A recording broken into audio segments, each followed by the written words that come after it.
My name is Daniel Scarpati, and I played the role of Alex in Losing Focus, in case you haven't figured that out by now. My name is Dorian Robinson, and I play the character of John. This is Robert Chang, and I'm playing Nick from Losing Focus. Hey, my name is Sarah Bruno, and I play Maria in Losing Focus. My name is Omar Izzat, and I play the character of Bobby.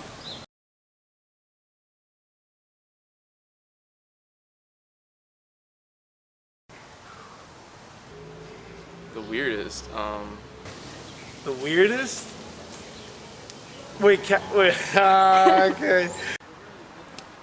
Huh, that's just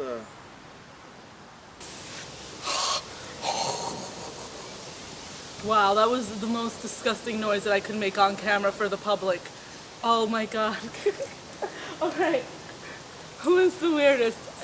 It is such a close tie between Danny, who plays Alex, and Dorian, who plays his main roommate, John. I want to say something about Sarah, but then I also want to say something about Rob. And then I also want to say something about... Oh my god, I'm blanking on his name. Who plays the asshole? Omar. Not that you're weird, but like, some of the things you say, man, are just like, what are you thinking about, man? Should I drop names? Omar, I'm sorry, I blanked on his name for a second there. It's because I'm in front of the camera, I'm getting nervous. You could understand him. I think Sarah's a little weird, but don't tell her I said that. I mean, it's a good kind of weird. It's like a goofy kind of weird. But no, everybody's cool. The weirdest of the crew and the cast. Actually, the crew is awesome, so I love the crew. The crew's fine with me. Part of the cast, the two weirdest people, like, is Dorian and Sarah. I don't know how to explain it. Damn, who is the weirdest? Danny. Not so much the weirdest person on set, but the person with the weirdest experiences. Dorian has a lot of awesome stories, and ever since we started shooting on this movie, he showed me all these like little YouTube videos randomly when we're on our off time or break time, and he would like one video was this one of like an alien, this crazy little alien video, fake alien video. I don't know if it's fake. He doesn't know either, and he showed it to me, and it's an alien that moves like this with its arms. Why are you weird? There are no words.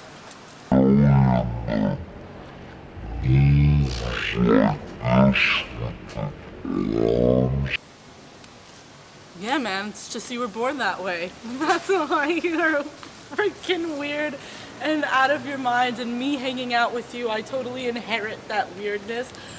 But it's okay, we're all an extremely weird cast. The only freaking cool one is actually Rob, anyway. Everyone else is pretty insane.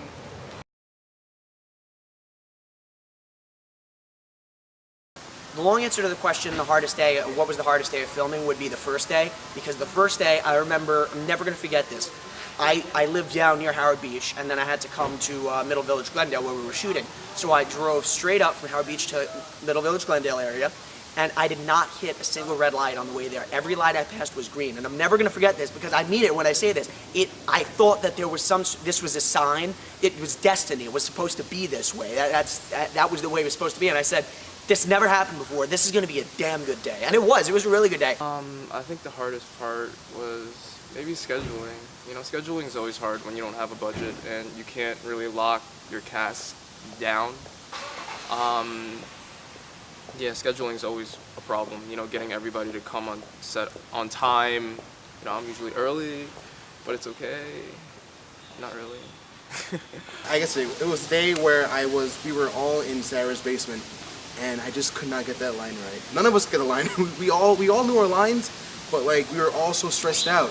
And so, you know, stress and, you know, pressing for time and you have to say this right, it makes you just fall, like drop the ball. The hardest part for me in terms of filming would have to have been the last day where we were all together, which was, we were shooting the night party.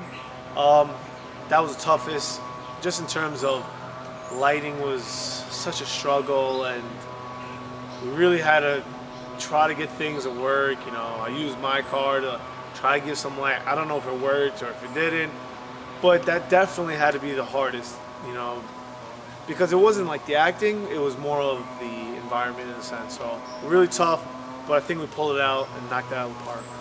Man, the first night of filming when everyone was at my house to film, that apartment scene is my basement. Oh God, tearing down my basement and getting everything together. That was also scary because my basement was being redone like right after Easter. And we were planning on filming right after Easter. And then we had to switch dates fast and then get the cast all together. Oh yeah, that was a nightmare. Other than that, I had a great time. No complaints. It was just such a long day. We were all working so hard. We were constantly indoors and outdoors. And because of, it was towards the February area, I think it was closer to February, March, when it was still pretty chilly. So since we were jumping in and out of the house, we would shift from cold environments to warm environments. And I actually got a pretty bad cold after that first day. So all of us were, we knew our lines, but when it came to saying it, we stepped on the lines, we messed up, and it was the same process over and over. But we finally pushed through, and it all worked out fine. The second thing I would say is probably the hardest thing I had to do. The hardest thing I had to do was the scene where Alex is running right at the beginning of the movie. It was actually probably I think it was the last formal day of shooting that we had, where Alex has to run down the bridge to his job. That was in August, I think, or June, August, sometime in the summer. So I was wearing this hot leather jacket. It was over 90 degrees that day, and I had to sprint down the bridge. And every time I would get to the bottom, Greg, he would always be like, could you be a little faster? That was a little slow, but I want you to run faster. You gotta move a little bit faster. So I had to run all the way back to the top, run again, back and forth, back and forth. I was sweating, it was hot. Thank God it's over and I don't have to do it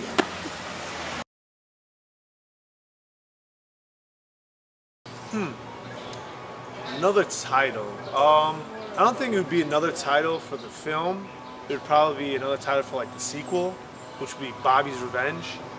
It's where I come in, just money everywhere, throwing money on everyone, saying, "Look at me, I'm Bobby, kiss my ass." And then that would be my title for the next movie, if you did do the next movie. Just saying. If I could think of a new title, it would be called Nick's Special Adventures. No, I think Losing Focus is pretty good. Because when you guys told me the storyline and I heard the name, I compared, after I read it, I compared it to the name, and I'm just like, it works perfectly because you have this guy who's going for what he wants, but other factors in life are trying to pull him away, and he's losing focus about it. And at the end of the movie, he finally finds that focus that he needs. So I think I like it. I think it's perfect. I mean, it's about a journey, isn't it? So, losing focus and maybe finding focus. There we go, finding focus. Maybe that'll be better, finding focus. If I were to think of a new title for this movie, which is now called Losing Focus, I like that name a lot. Actually, when I first heard it, I liked it, but I knew that people were going to be joking about it, and of course, all my friends, every time I tell them that I'm in Losing Focus, they'll use that for a bunch of different situations. If I say, oh, I'm going to the store, I gotta go grab some food or whatever, they'll be like, okay, don't lose focus on the way there. No, Losing Focus is absolutely perfect. It really catches the gist of what the freaking movie is about. It is about a freaking kid who's losing focus in what his main goal is in life. It's like, bam, right there, I already know what the movie is about. Let me buy my ticket.